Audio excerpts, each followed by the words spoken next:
a simple code which basically gives us square root. So what I'm going to do is now I'm going to print it. Let's see what happens.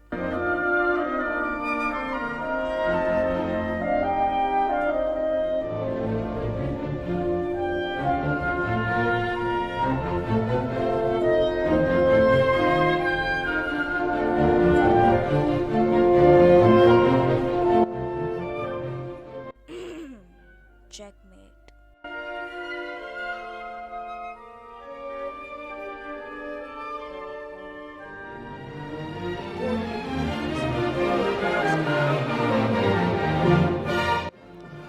Print square root underscore underscore dot underscore underscore